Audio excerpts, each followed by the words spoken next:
PI Ghuge साहेब यांनी मला धरून तू कोण आहे विचारलं असता मी सांगितलं मी वकील आहे, माझ्या नातेवाईक इथं आहेत, मी चौकशी संदर्भात इथं आलेलो आहे. की त्या घटनास्थळी पण होता, तिथं तुम्ही नाव खोटं सांगितलं म्हणून.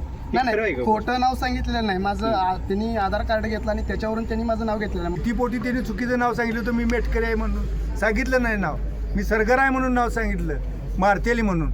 पण पुन्हा ज्या वेळेला त्याला 2 तडकाना दिल्या त्यावेळेला त्याने त्याचं नाव सांगितलं. बोलला तुम्ही सांगितलं का मी वकील आहे सांगोला कोर्टात, अशी काय तुमची बातचीत झाली का? वकील आहे असं सांगितलं असताना मला त्यांनी कानाखाली मारली. पहिल्यांदा प्रश्न विचारल्यावर त्यांनी सांगितलं की मी सांगितलं होतं आधी, मग मला मारले. आता तुम्ही म्हणताय की आधी मारलं मग नाव सांगितलं. आधी पहिल्यांदा जी मारहाण झाली होती 2 तडकाण्यात त्यांनी सांगितलेली माहिती मी सांगतो बरं का, आलं का लक्षात? त्यानं चुकीचं नाव मी सांगितलं होतं. आम्ही असं म्हणणार नाही, जे दोषी असतील त्यांना पाठीशी आम्ही मुळीच संघटना पाठीशी घालणार नाही. पण जर आमचे वकील दोषी असतील नसतील, पहिल्यांदा त्याला 2-3 मुस्काडात दिल्या असं त्याचं म्हणणं आहे. आणि पुन्हा नंतर त्यानं मी वकील आहे असं सांगितल्यानंतर पुन्हा त्याला एका पत्र्याच्या खोलीत नेऊन लाथाबुक्क्यानं मारहाण जी झाली त्याला फक्त आमचं ऑब्जेक्शन आहे. समजा ही घटना जर खोटी ठरली तर तुम्ही काय पुढं करा? ही घटना 100% खरी आहे.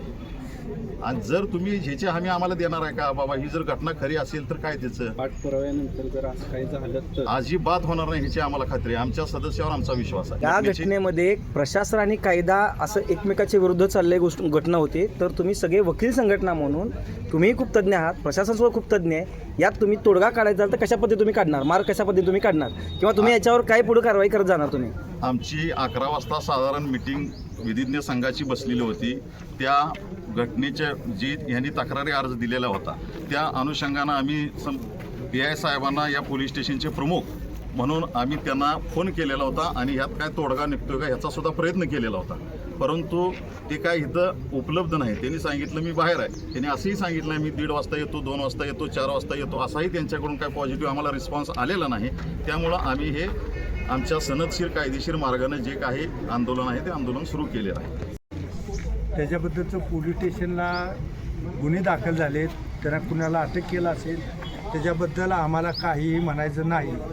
फक्त एक आहे की जो वकील म्हणजे आमच्यातला इथं हजर होता, त्याचे नातेवाईक अटक केली होती म्हणून तो आला होता. त्यानं पहिल्यांदा नाव जरी समजा भीतीपोटी मेटकरी हे नाव असल्यावर भीतीपोटी जरी चुकीचं सांगितलं असलं तरी केवळ दहशतीमुळं इथल्या मारहाणीमुळं त्यानं सांगितलं. पुन्हा त्यानं आपलं खरं नाव सांगितलं आहे. त्याला फक्त आमचं तुम्हाला पोलिसांना आपण दोघंही पोलीस स्टेशनसुद्धा ही जनतेत शांतता निर्माण करण्याचं कायद्याचं संरक्षण करणारी संस्था आहे, ह्याच्याबद्दलचा प्रश्न नाही.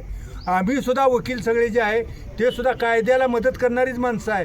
मग अशा परिस्थितीत तुम्हाला वकील आहे म्हणून सांगितल्यानंतर तुम्हाला ह्या वकील या संज्ञेची तुम्हाला एवढी ॲलर्जी पोलीस स्टेशनला का, पोलिसांनी का, हा प्रश्न फक्त माझा आहे. आणि त्यासाठी फक्त आम्ही इकडं आलेलो आहे, त्यासाठी आम्ही तक्रार दिलेली आहे.